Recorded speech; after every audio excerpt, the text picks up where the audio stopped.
Good evening, everyone, and welcome to Pints and Quarts, a show brought to you by the Craft Beer Nation. It is 25th, and tonight we have a fun guest in the house that we're going to be speaking with.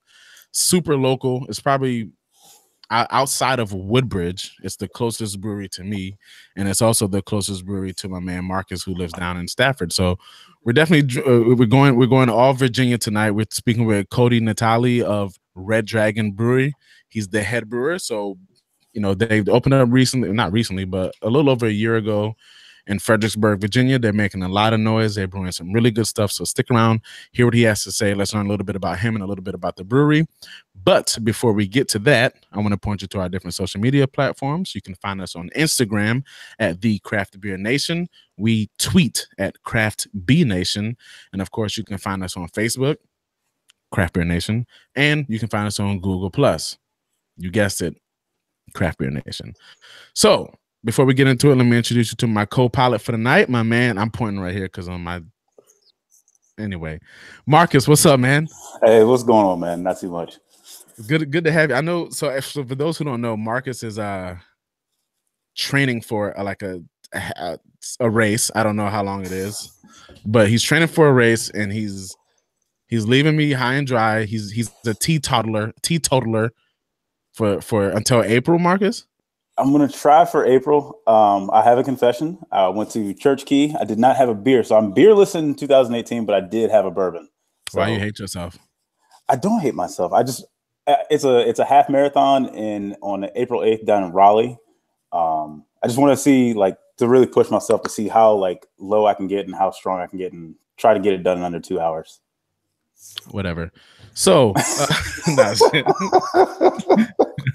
nah, man, I got you. I try my best to support you, and I'm still gonna drink in front of you if you're with me. But I'm gonna test your willpower. So anyway, our guest of the hour, Cody Natale. Cody, how are you doing tonight, sir? I'm doing good, man. I appreciate you guys having me on the show. I was watching to know that it's not an accident that I have on a Gamecocks hat and also a Gamecocks hoodie. This is totally organized because Cody, my man, is a fellow Gamecock. Yes, Cody and I were talking a week or 2 weeks ago. College, our best friend from college, my best friend in elementary school. So it's a small world. Yeah, small world. All right, Cody. So let's get right into it, man.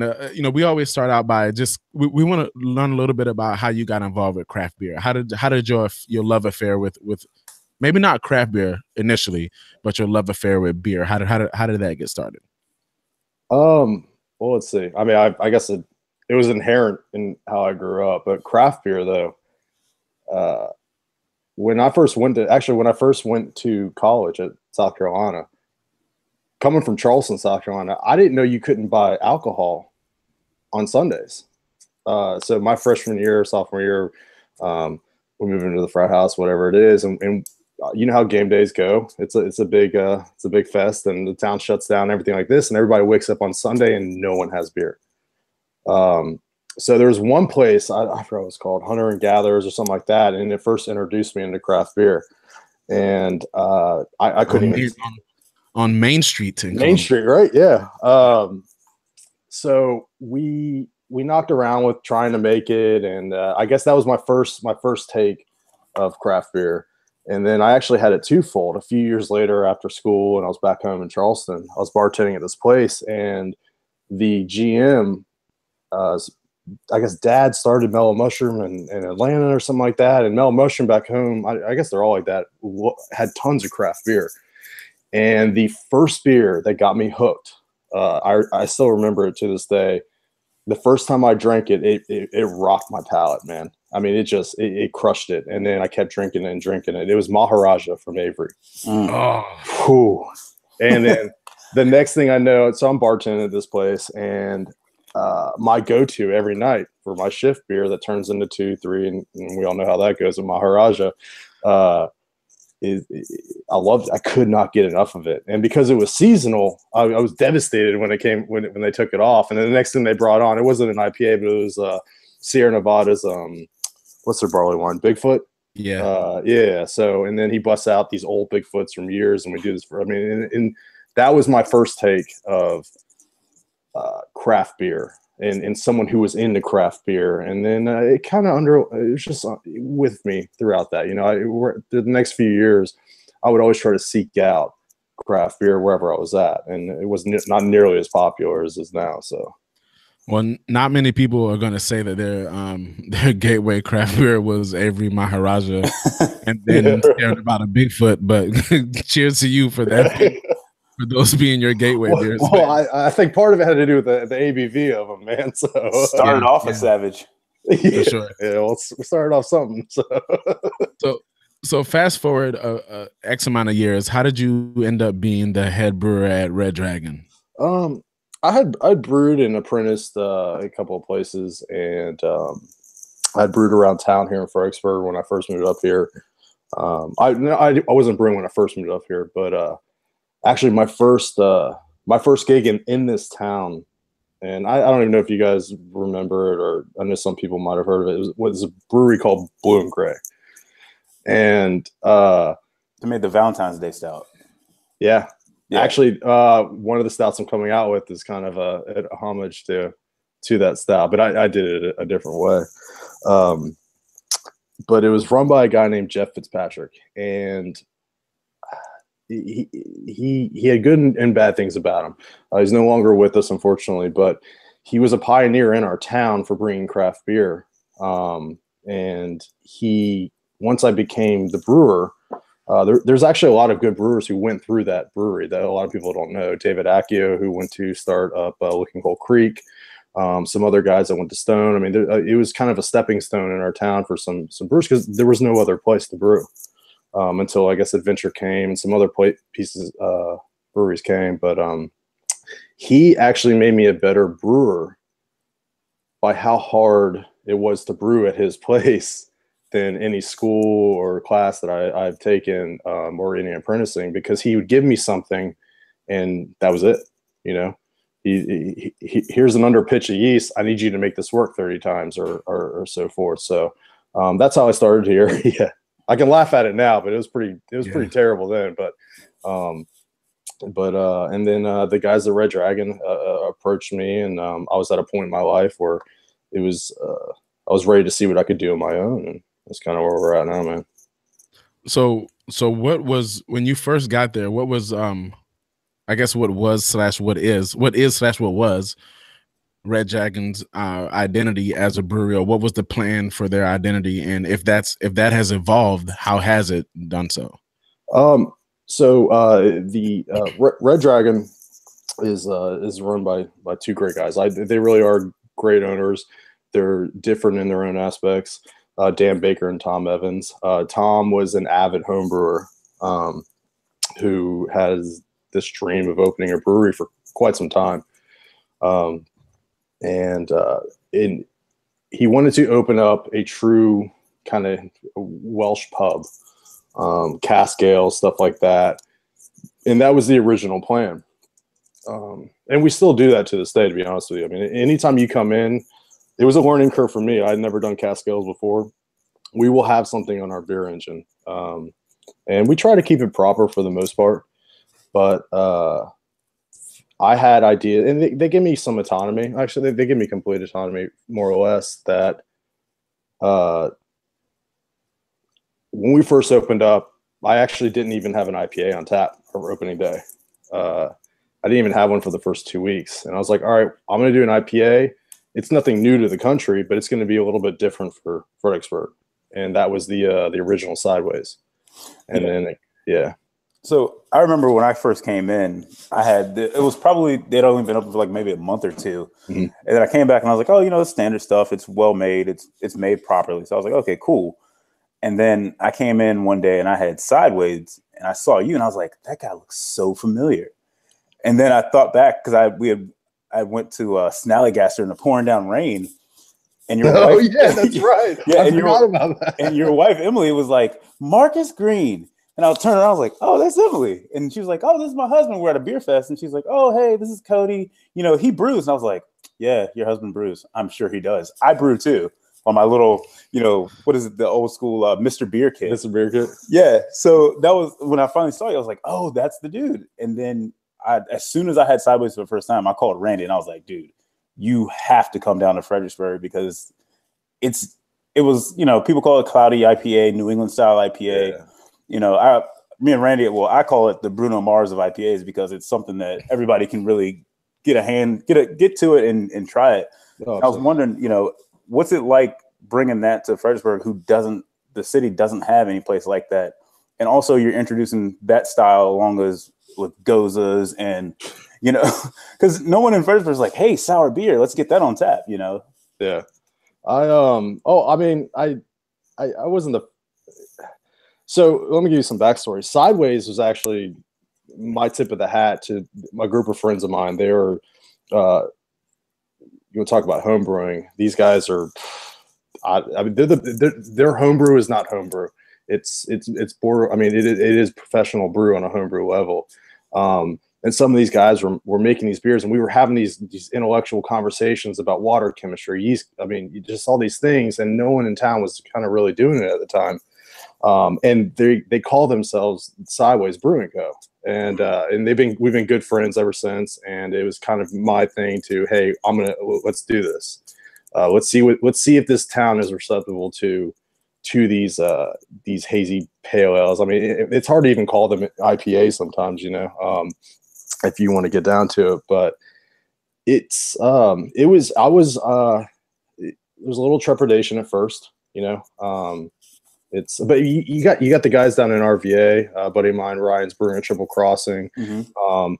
I mean, they're just crushing it. I mean, it's not like it was completely new, but I mean, no one in the town at the moment was doing that, and it was slow going, and that's why I waited on the sours, because the sours I don't think came for another 5-6 months. Yeah, it was a big gap in between. Yeah, and then now that's. I'm getting all I feel like I'm doing is souring. So, well, you know, it feel at one point it felt as if in America, if a brewery was going to be successful, they were going to have a good IPA on tap. And anymore, it's not the case that you have to have a good IPA. It seems as if you have to have at least one, like a good hazy IPA, or you have to have a good sour, or you have to have a really good stout. You have to have something that's going to make people want to come to the brewery, because for your Vienna lager, nobody's checking for your Maibach. Nobody's checking for. I mean, you might. I can appreciate a really good Pilsner, but nobody's checking for your Pilsner. You know what I'm saying? You got to have something that's going to make people come in, and I think that is evident in Red Dragon, in that you kind of started out being like this, like Welsh brew pub, and it kind of that, but you popping. You had to start brewing some haze, and you had to start brewing some sours, because I think that's the state of American craft beer. Is that something that you can agree with? Oh, absolutely. I actually got. I mean, I got some not so positive feedback from some local people in the beginning. You know, this isn't an IPA. This is turbulent yeast or whatever any of these guys want to say. I mean, we've all heard it. But the thing is I still make other stuff. I would love to see a resurgence of craft adjunct lagers. I've actually been I started making them a couple months back, and I crush them. Yeah, off your trolley, right? Yeah. So each iteration. Last one was Machiaca. This one's Amarillo, and it's not hoppy, but it's my closest thing I can get to your adjunct style, because the one thing I try to do is every patron that walks through that place, not every person that's going to walk through, especially in Fredericksburg, wants a triple dry hop Citra Galaxy, whatever have you, double IPA, or wants a dragon fruit, passion fruit, overly fruited Goza to the point where it's questionable, is this even beer? Right. But you know, so we try to do that. But at the end of the day, one thing that I think the owners and myself and everyone that works there, we pride ourselves on, is respecting the market. And the market tells you what they want at the end of the day. So, you know, you can. But I think you also have a certain responsibility to kind of push the boundaries within the market, right? I mean, nobody, you know, you got negative feedback when you came out with a hazy beer, but I mean, sometimes the market market doesn't always know what it wants, and you have to be willing to push those boundaries in order to introduce them to something that they didn't have previously that they might actually end up liking.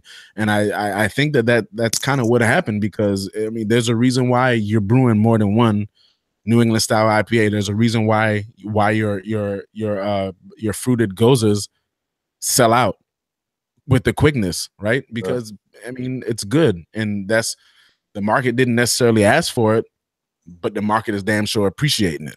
Yeah, to further that point, I think of it like this: like, yeah, I'm coming for the fruited, super, dragon fruit, passion fruit. But while I'm there, I'm going to be like, oh, you know what? Let me try that off your trolley Citra. I've never had an adjunct Vienna lager, or I've never had an adjunct lager.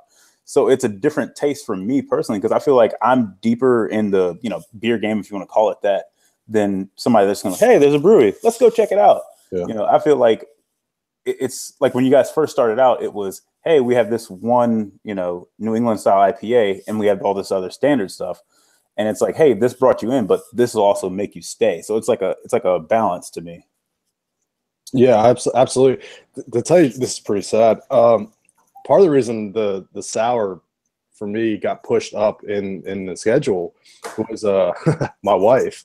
I mean, I brew beer for a living, and she just hates everything I make. I mean, it's not like she won't even try it. If it smells like Citra House, she's like, I mean, I'm like, come on. So that's where the sours came from.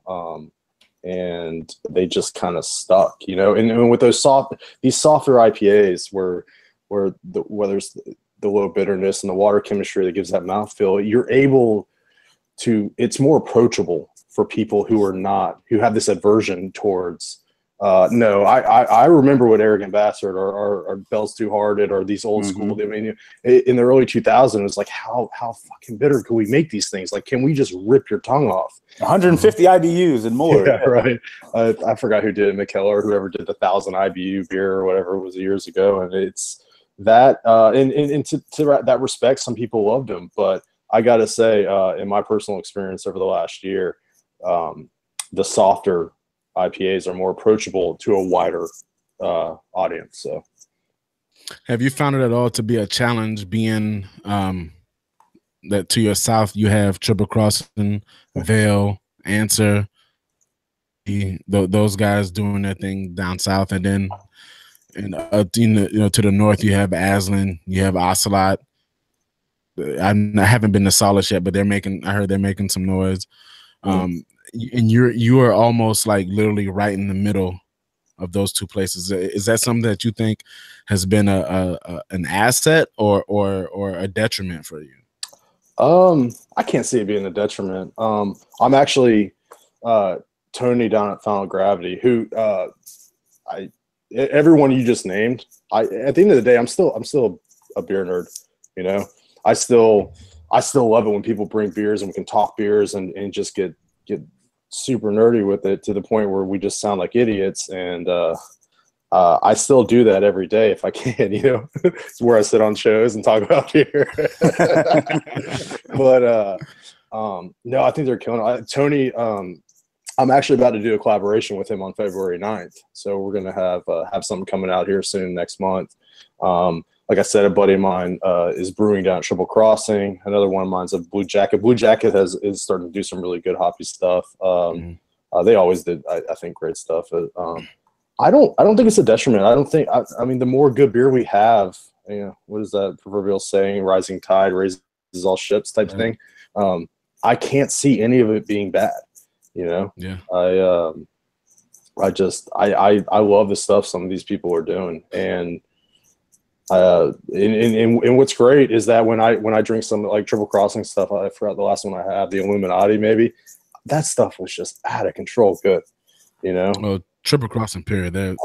They're crushing it. I mean, I don't personally know Jeremy. I just know what I've been told of them. I mean, they're on fire. The cleanliness of what they're doing is I have a hard time knocking anything. I mean, not that I'm saying it's hard to even pick out an imperfection in some of their stuff. But I can't see the more people who are making beers that are getting notoriety.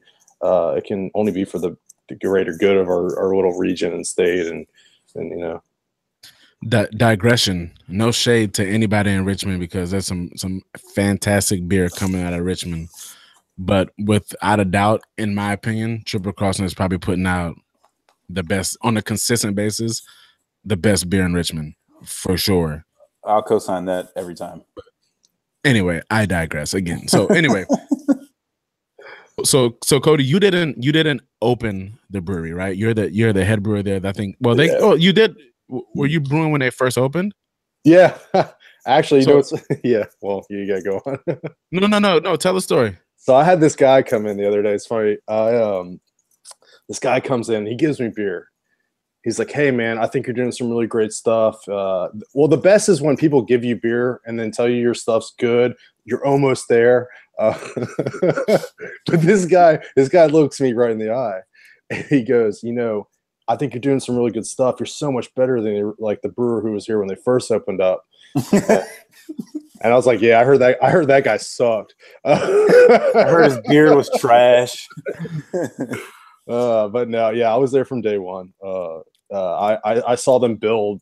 They took this dilapidated building. I mean, it was a bad building, and these guys, these owners, and there's a group of them, and all these good people. They built this place, and for the people who haven't been there, it's a pretty beautiful brewery, man. It is. I listen. I want to talk over you just now, but it's a beautiful building on the outside. Just when you first get there, it's a beautiful looking building outside, and on the inside, for it to be where it is now, and you know, juxtaposing into where you say it was, obviously they did God's work in there. Yeah.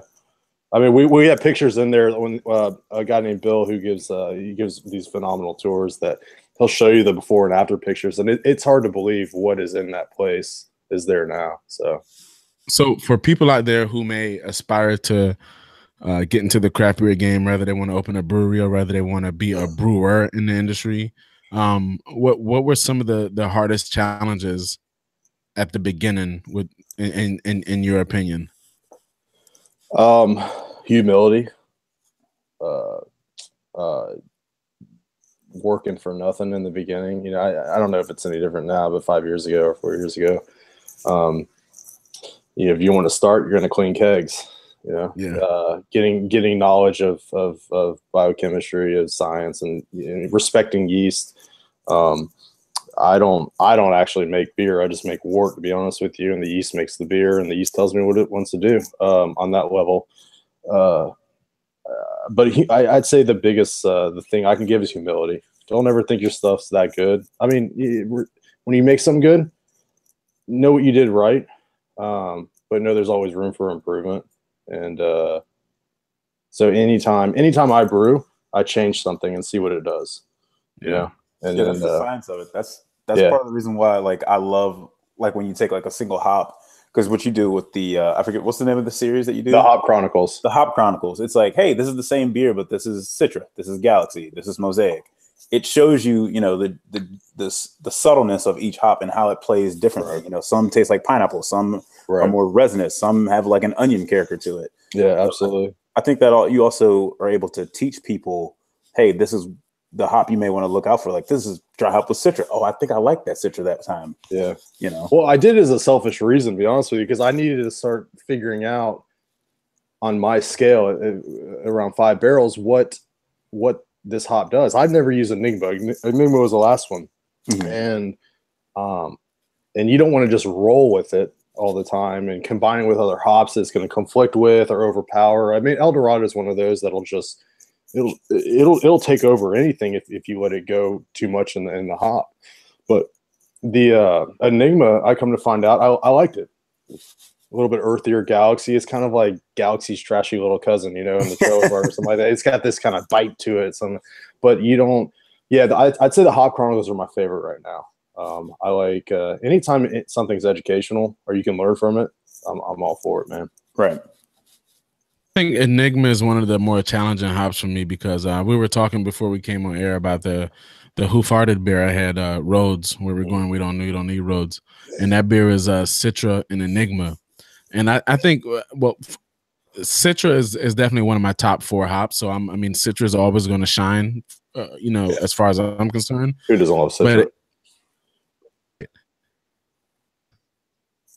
that hop is appropriately named because like I just couldn't put my finger on it. Like I don't even know how to describe it. And for you to say that, it's you didn't say this, but I'm gonna say it. It's like a dirty galaxy. Yeah. I think that's a good way to describe it. But when I was having that beer last night, I was like, I just can't put my finger on this hop. But I had the Enigma dry hopped whatever. I can't remember. It might have been Hop Chronicles, yeah. When I was there on Saturday. Like this is really good.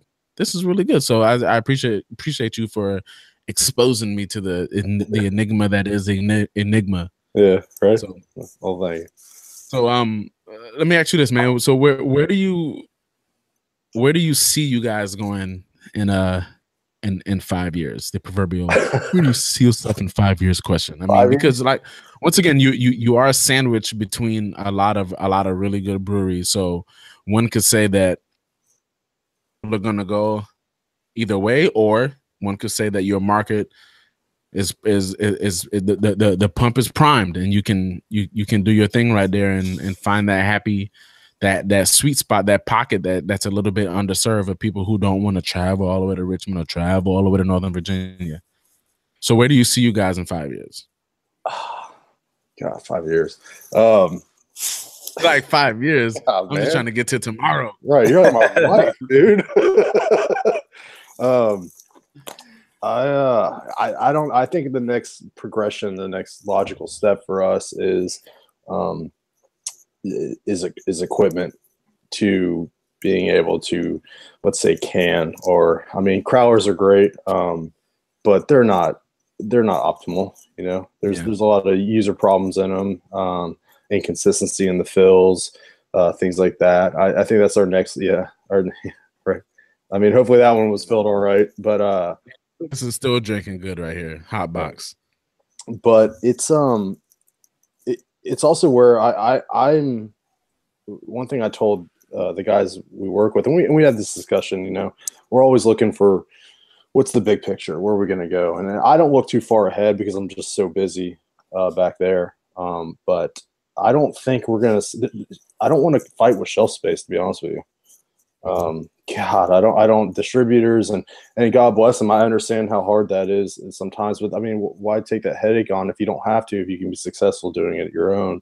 But it's just, I think we're going to see more regionalistic localization of beer, so I'd like to focus on in-house and how I get better at making beer.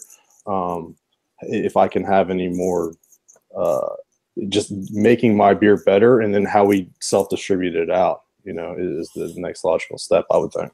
Yeah, I noticed you said increasing with regionalization. You see, at first it was, hey, Big Brother's buying out all these companies, so they can take over, get their market share.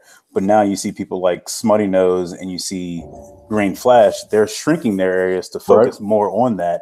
So it's not just, hey, let's brew as much as we can so we can, make a big profit off of it. Because I think they're coming to find out that people are really drinking locally more than anything else. It's not, hey, let me take this big trip out to California. It's like, you know what? I have Richmond in my backyard. I have DC in my backyard. Right. I can hit all these different places in the same weekend and have a good time. So I guess I kind of answered my own question. Yeah. Do you just want to interview yourself from here on out? I really screwed the pooch on that one. Thanks. Cody, let me ask you a question that we probably should have asked at the very beginning. How big is your brew house? We're an oversized 4, pretty much. So okay. I with my tanks, I can get about 5 if I really push it. Depending on the size of the beers, I'm making more and more bigger beers. So obviously, I'm not getting optimal efficiency and stuff like that. So, needless to say, it's hard to keep up right now. Gotcha. So, what do you guys have coming up, like in the next few weeks? Anything like that? Any big events or anything? Yeah, we're doing a customer appreciation day. Just kind of giving back to all the customers who've really kind of pushed us along, and even new people. I'm actually going to release 10 beers on Saturday. So if you were to walk into the brew house now, or even possibly, I guess when you guys went last week, the tap list has dwindled.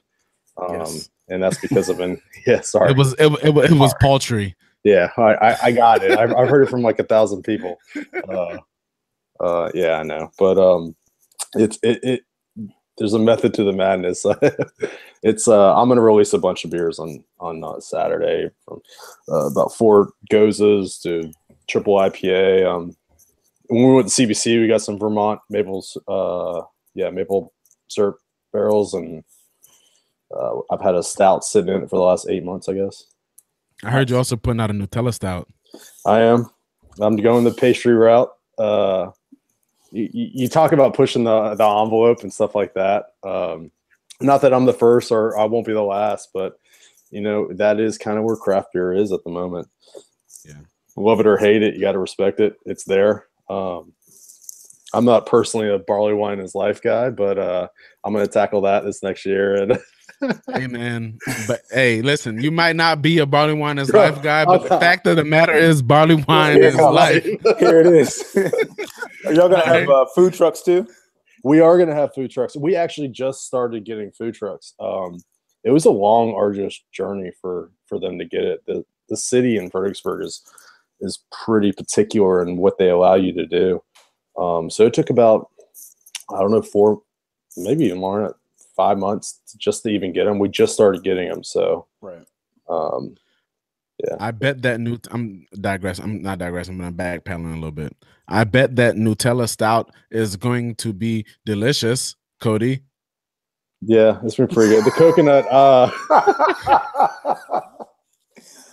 I mean, what I do know is that sometimes I'm not a huge fan of having to cook coconut for like 5 hours. Mm-hmm. So we bought this little hot plate, and I was like, all right, well, I'm going to cook up like 40 pounds of coconut. So I'm sitting there like cooking on a hot plate like I'm in prison for 5 hours. Yeah, it was terrible. I was like, I immediately regret this decision. And then I got to get the Nutella in there, and it was terrible. So come home, Emily's yelling at him for smelling coconut. Like coconut all over me. And, yeah. Well, she won't let me cook any of the stuff at home anymore. So that's why I had to get a hot plate for the brewery. But yeah. Well, Marcus, you got anything? Or are you good to go? No, man, I'm good. Y'all got your South Carolina gear on, so I'm gonna wear my gear that I have. Oh my God. This is did you get a shirt made from the extra cream? Yeah, that's it. You only want one pack Randy. It's the best. It's the best. Why wouldn't I make this? Look at this face. This is the face you make when you have a terrible beer. Oh my God. You have got to be kidding me. Hey man. Where do I get that? Shout out to my buddy Aaron Travato who helped me make this shirt. I ordered it a little bit late, so I thought it was gonna be in time for Christmas. But that's the exact reaction I wanted. So it's made me so happy right now. Oh my goodness! Hey, listen. Right here, you can see the foothills right here in the back. So shameless plug. If you haven't seen my Craft Beer Nation review of Vale and Trillium's collaboration, Extra Cream, go to YouTube and watch the review. And I cannot believe that Marcus had that T-shirt made up. Yo, please tell me you got another. Did you get another one? I can get more made because what I wanted to do. We'll talk about it off air. All right. So anyway, Cody, thank you so much, man. We appreciate. I know we've been trying to make this happen for a while, man. I know, Marcus, man. Well, back and forth. Luckily, I have a wonderful assistant brewer, Sellerman now, and in the beginning it was just me, and there's 60-70 hour weeks were just killing me. No, I feel you. But listen, we appreciate. I appreciate your time is appreciated. Guys are doing some good things down in some great things down in Fredericksburg. I think you guys are serving a underserved niche right now. It's a market that's a little bare, and you guys are not only are you feeling it, but you guys are making great beer in the process. I mean, from Well, I just think, I mean, I with that being said, I just make different beer than some of the guys around me. I think our little town is to have that many breweries is making some good stuff. You know, we all make different things, but Yeah, no shade to the other brewers in Fredericksburg. I think that you're just doing something a little different. Yeah, everybody else is doing, and New England right now, New England IPA is king. Fruited sours are king 1B. Yeah. Crazy stouts are king 1C, and you're kind of hitting on all of those things right now, and that's what the beer nerd is going for. The beer nerd is going to appreciate. I mean, I know for sure, Marcus. We can appreciate a good pilsner. Me and Marcus, I mean, we chug beers all the time, and nothing easier to chug than a nice, easy drinking pilsner. Or I'm drinking Hams right now, man. See, you're drinking Hams right now, or I can off your trolley, man. I could chug that beer all day. Right. I personally make that for myself, so. Well, and aside from chugging, yeah, off your trolley, I had it Saturday, and that's a very well made beer, and I could, even though ain't nobody checking for that style, if I go to a new brewery and I see that they have a pilsner, or they have maybe even a Kolsch, or they have something, if they have that on tap, that's the first beer I'm trying at a new brewery. And because I know those are difficult styles to brew. I want to see what you're dealing with, and you're doing those styles very well, and you're doing New England IPAs very well. You're doing your Gozas sell out for sure. I mean, when I sold out, I was like, yo, this beer could not have. But that's a testament to what you're doing, to and the fact that people clearly want those beers. So kudos to you guys. I wish you nothing but the best of luck. I hope y'all blow up and become, give Fredericksburg the respect that it deserves. And once again, man, thank you so much for your time. We appreciate you guys having me, man. Thanks for coming on, Cody, man. I appreciate it. Cheers, boys. Continue to follow us on our different social media platforms. We'll be sure to announce who our next we'll give you a heads up on who. Geez, Cody's gone. Cody did an Irish goodbye on us. He dropped Ninja Smoke. He dropped Ninja Smoke, and he was out. We'll be announcing who our next guest is here pretty soon once we get everything lined up and solidified. But until then, remember, find some great friends, find some great beer, and mind those P's and Q's. Cheers.